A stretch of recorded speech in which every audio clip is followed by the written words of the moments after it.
bus rolling, let's ask them to sing a song for us.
They could never imagine to do. They're going to expose themselves completely to you. Well, not really. How many of you thought, Claire and I thought the same thing. When I first saw them out in the hall, I thought, my God, this chorus has a lot of regional medalists. Did you not think the same thing? With all their ribbons. So they part-defined themselves by putting ribbons around their neck, which I thought was really cool. And what's even cooler is that they use the same color coding that I use. So it's going to be really easy. So it's nice to meet you all. This is my first time meeting this chorus and meeting Mary Beth, and I've never heard them before in my life. This is my first time hearing them. So it's very similar to how many of you as coaches will go into a chorus to do a riser placement, but it's a little dissimilar to how you are as directors, who you know your voices a lot better than we do in this case. But we'll try and make this as close to a rehearsal situation for you as possible. I'm going to talk to the chorus privately for a minute, so could you talk amongst yourselves, please?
in the booklet. You don't need to look at it now. You can read it at your own leisure, and I'm not going to go through it because I think that's a waste of our time. You can read that on your own. It's just basically the checklist that I use, and oftentimes I will connect with the director, or if you are the director doing the risers, place that you know more about your chorus. But I emailed with Mary Beth beforehand and found out that they've got 40 singers on the risers, and she gave me the part distribution. So we have 6 tenors, 10 leads, 10 basses, 14 leads, 10 basses, 10 baritones. That's what it is.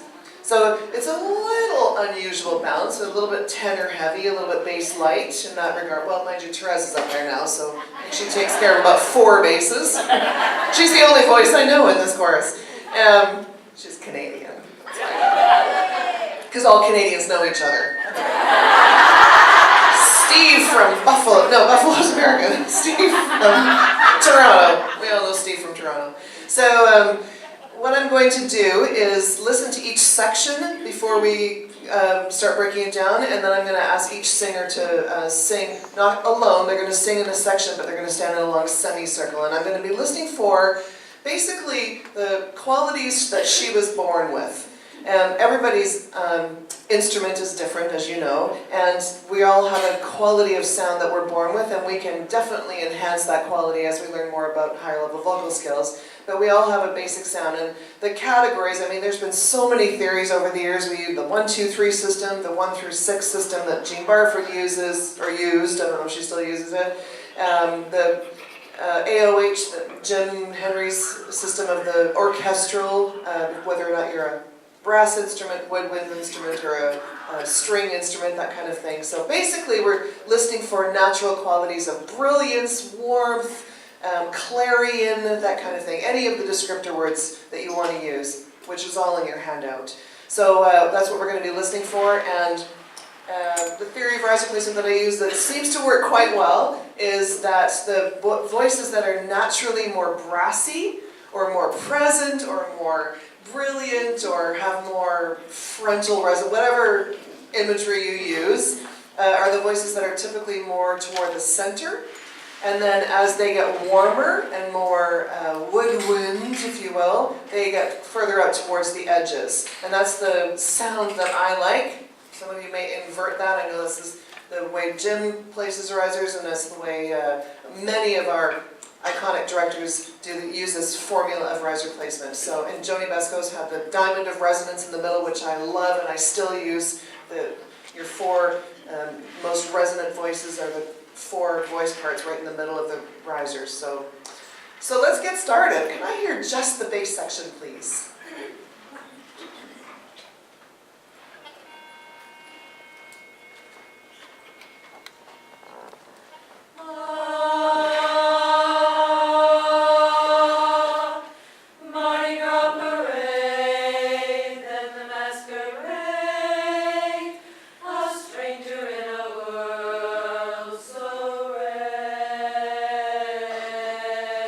Great, nice job, basses. Nice matched vocal posture. I'm watching for that for sure. I forgot to tell you. That's really annoying. Am I holding it too close? Okay, I'll try this. The reason I'm not using a lav is because it's going to be going on and off throughout the entire class. Plus, I thought we might amplify some of their individual voices for you to hear.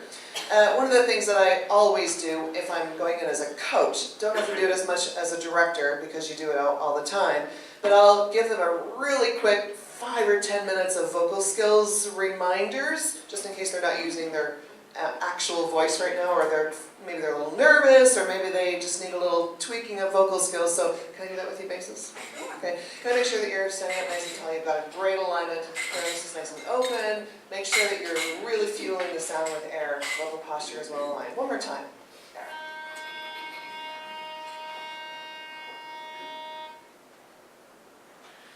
Mardi Gras parade, Already and better. masquerade, a stranger in a world so rare. Yeah, already a difference, right? Do you hear that? Way to go, basses. Remember that. Baritones, let me hear you, please. Just take the same instruction I just gave the basses. Nice, good alignment.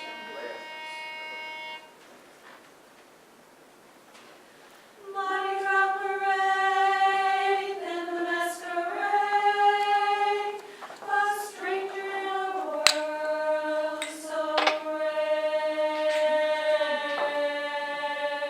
Great job, baritones. Yeah, aren't they? Baritones always amaze me. May I have tenors, please?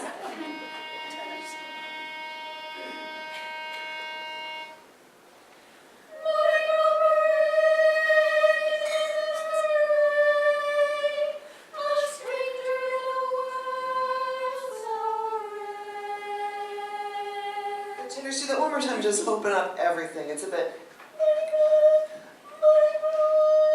Breathe everything open. There you go. Speak with your real voice. Sorry, go. It's the speaker. If you put the mic above the speaker, it'll do that.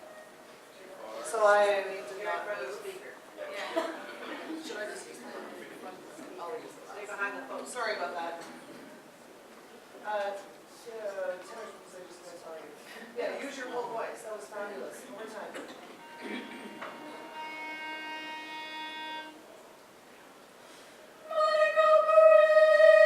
Yes. There you go. Nice.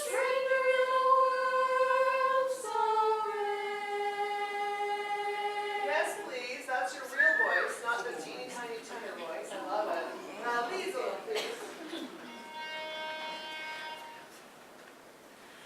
Mardi Gras parade and the masquerade, a stranger in a world so rare. Music everywhere, excitement fills the air. Oh, could it be love was waiting there? Right, nice job, Lise. Kind of the same instruction I give the tenors. I want you to use your whole voice, but I don't want you to use muscle to create it. Just use good airflow, nice, lots of sound in the front of the instrument. Okay, we're getting a little bit of the Mardi Gras, right here in the front of the instrument. Make sure air is fueling your sound. One more time, please. A little bit less overuse of the jaw as well. Make sure that it's not being overused. Mardi Gras parade and the masquerade, Good. a stranger in a world so rare. Good, nice rich lead section, I love it. Great, nice job. Okay, so this is where we're going to start to listen to the individual voices. So everybody else take a little break. Bass is going to be down on the floor in a semicircle, please.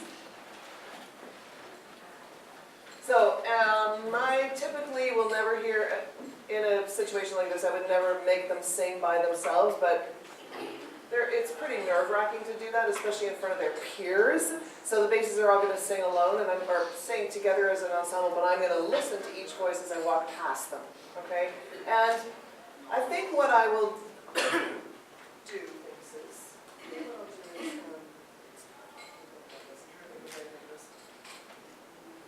exposing for you. Here's what I do, so I'm going to reserve your card.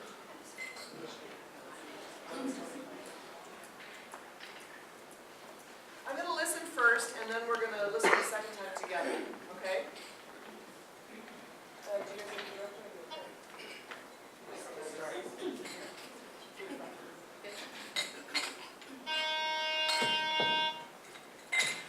Mardi Gras parade and the masquerade, a stranger in a world so rare.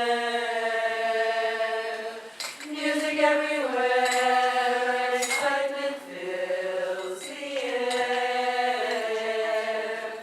Oh, could it be love was waiting there?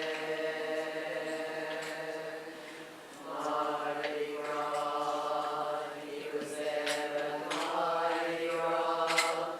The moment I caught his glance, my heart said, romance. Could it be? Okay, the reason I'm doing that is because I want you to hear the brassier voices in the section. Okay, these are the voices that have a little more brass. They're not the biggest voices in the section, sorry. They're not the biggest voices in the section, but they're ones that have the most natural trumpety characteristics to their voice. Okay, can I have the four of you sing together, please? Mardi Gras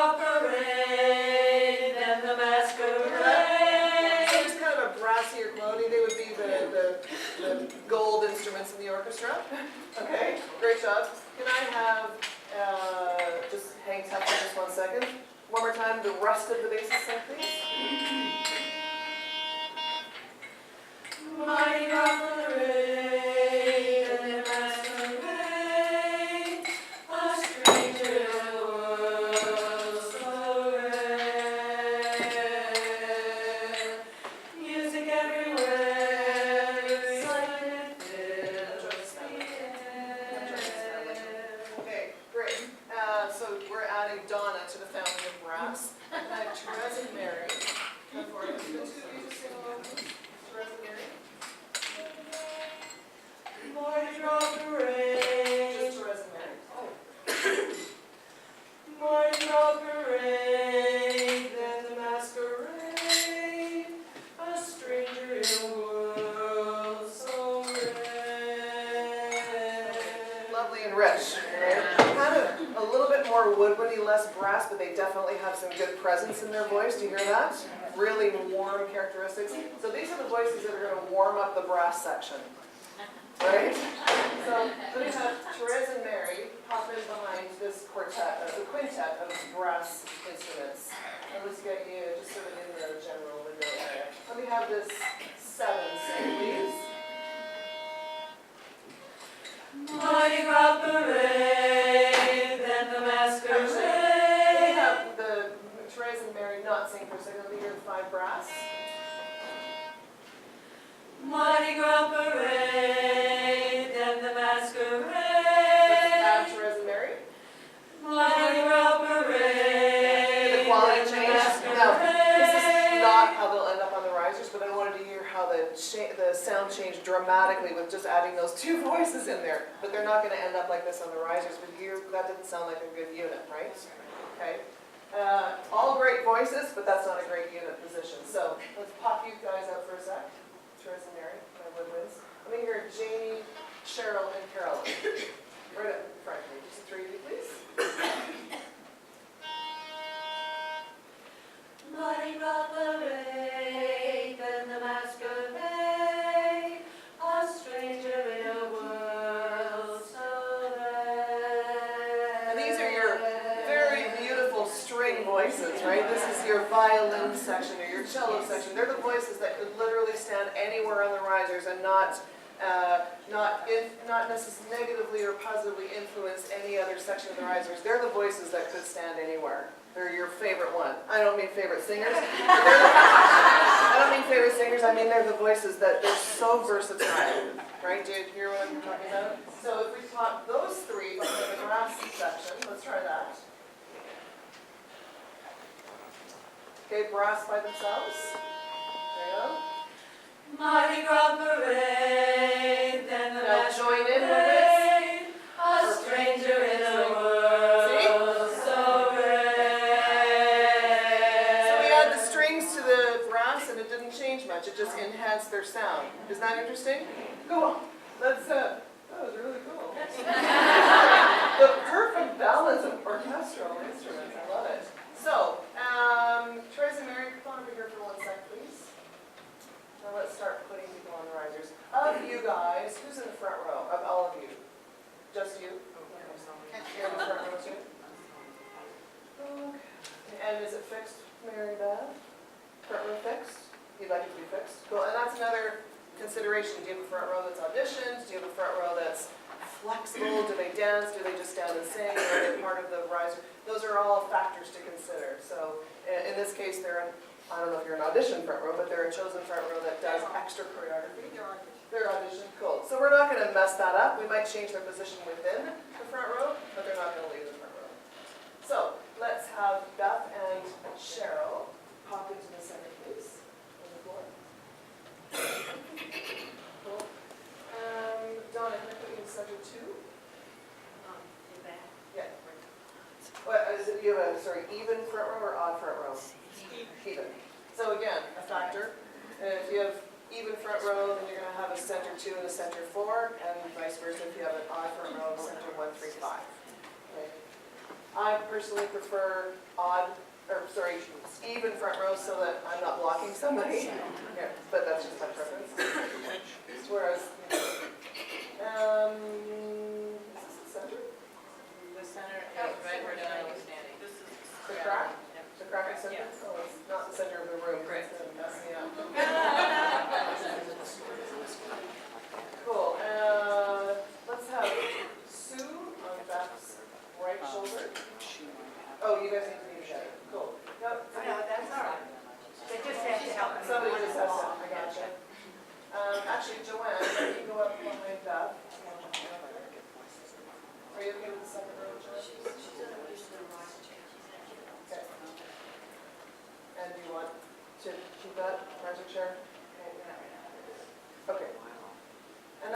obviously, these are all factors to consider. When you have chairs, they're, sometimes that's a really important factor to consider.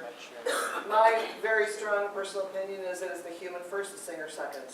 So I don't mind if there's chairs on the risers. I have a beautiful 20-something, gorgeous, beautiful singer who's paralyzed on one whole side of her body, and so she's in a riser chair all the time, and I love having her on the risers. So I have no rule about that. If you need to be in a chair, you're in a chair. It's the human first. Sue, Donna's left, please. Sandra,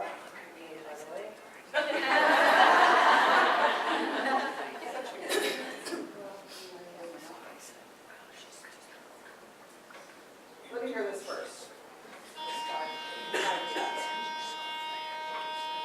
You were the string, right? You're in the string section. Sure, okay, good. Here we go. Mardi Gras parade, then the masquerade. Sandra, can I copy into the 2 right here next to Jan, please? Tap me in the bottom there. So now we've got 5 brass and 1 string. Let me hear it. Mardi Gras parade, then the masquerade. Cool. So Donna is going to be the front point of the diamond of resonance, which may change once we get other singers up there, but that's where she's going to live right now. Where are the rest of my strings? Oh, the 2 of you. Cool, got it.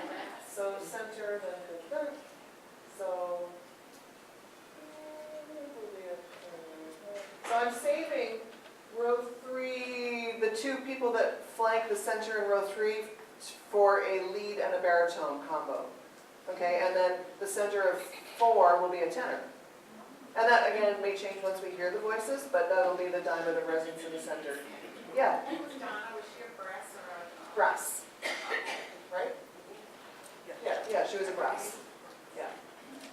And I usually listen for the voice in the bass section that has the most completeness to her voice. The voice that has the most complete resonance. They have a great combo of brass and warmth and brilliance and whatever the terms you want to use, but a real complete voice. So I'm going to save the center of 3 for lead and baritone, and I'm going to put Janie right there, please, in row 3. And Carolyn right there in row 3, please. Good, let me hear the basses that are up. Mardi Gras parade, then the masquerade. I'm going to switch Carolyn and Janie and see if that makes a difference. Mardi Gras parade, then the masquerade. It makes a difference, doesn't it? And I honestly think sometimes it's psychological. In fact, I think a lot of riser placement stuff is psychological. You're standing in a new place, so you maybe shuff it up a little bit. Well, I got new people around me, I better sing better. But there's definitely a factor of voice reinforcement and people that sing really well together. So let's leave it at this for now. Oh, I know, we're working on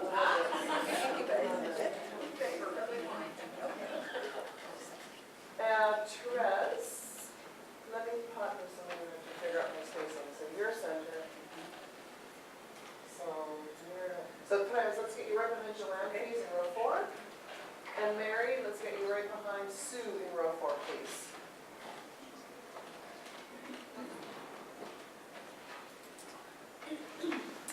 One more. There you go. But here's basses, please.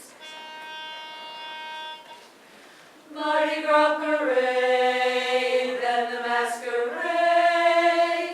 a stranger in a world so rare. Sounds pretty good, doesn't it? Let me pop Therese out one more window and Mary out one more window. And let's hear how that makes a difference, or if it makes a difference.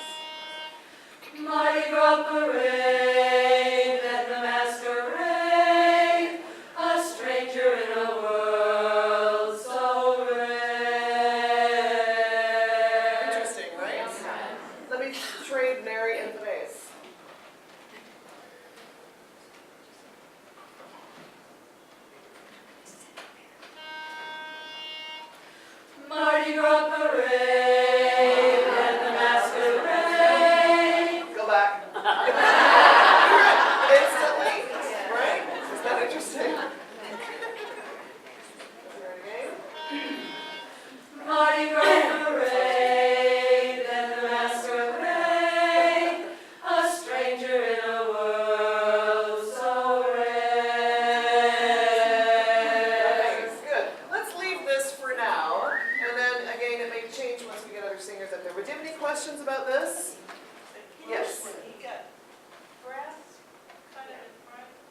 Yeah, And then you've got stringy strings and woodwindy. okay.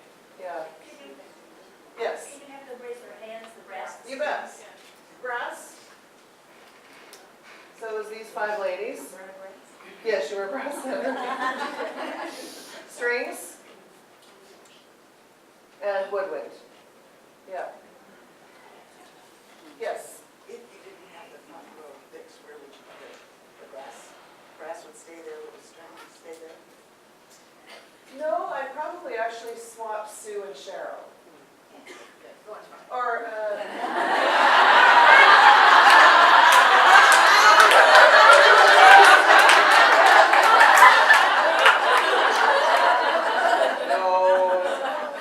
actually, I'd probably have Sue here, Joanne there, and Cheryl. Cheryl here and Sandra here. It's probably more likely what I would do. Yeah. But this is fine. Remember what woodwind voices, they don't, or, sorry, string, those clarion voices that have neither a predominance of highs or lows, or that are really well-balanced voices, they could be anywhere. I could have Cheryl at the end of the front row and she'd be fine there, right? Sure. Any other questions? Somebody back here, hand up. You always start with bass. I always start with bass.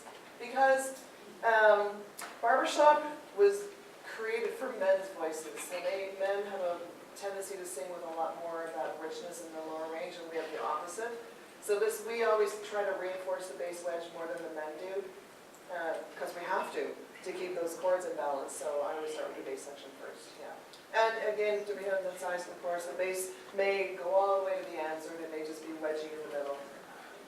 Yeah, she had a question? Oh, sorry. I'm just really curious how this sound is Beth and Sharon. I think it is switch positions, just Beth and Cheryl. yeah, the two from. Oh, Cheryl, yeah, try it. Let's see what happens. How would that? Just curious. Let's try it. Yeah.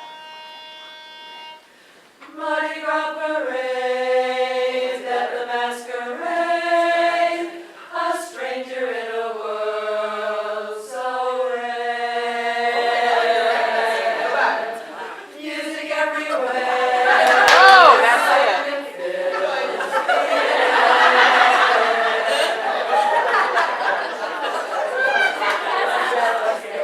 You're right, I like it better.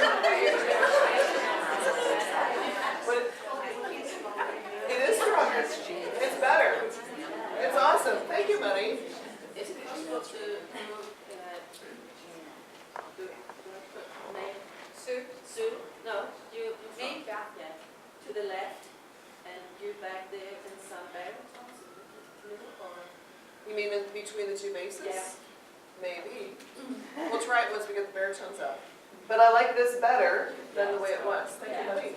Nish. So as it progresses, do you consider putting different, strings, brass, or woodwind of other parts next to string brass or woodwinds of other parts? Like, could you have a brass bass and a woodwind baritone next to each other? Absolutely. All right, or you wouldn't want to have a brass baritone and a brass bass? Or I guess it's just sort of happening. Yeah, and again, you could have a trumpet baritone next to a tuba bass, or vice versa. Both have brassy qualities, but one's a heavier voice and one's a bigger voice, so yeah. Yeah, and it changes every single time somebody joins the chorus or leaves the chorus. It doesn't show up on that. Yeah. Okay, any other questions? Or do you want to hear anything other? Like the years back, we used to call it bright, dark, among other things. Could you compare I'm not a band player. I don't understand necessarily. Well, you know what a trumpet sounds like. You know what a clarinet sounds like. Yeah. What's compared to the I don't lights? really like the bright dark analogy because I think the words have, yeah. And I actually don't think woodwinds are dark. I think woodwinds are warm. Yeah. Yeah, so warm is a much, well, actually I don't think any of these voices would be categorized in the old system as dark. They're all beautiful voices that are contributing to the It's okay. whole sound of the section. Yeah. Yeah. Thank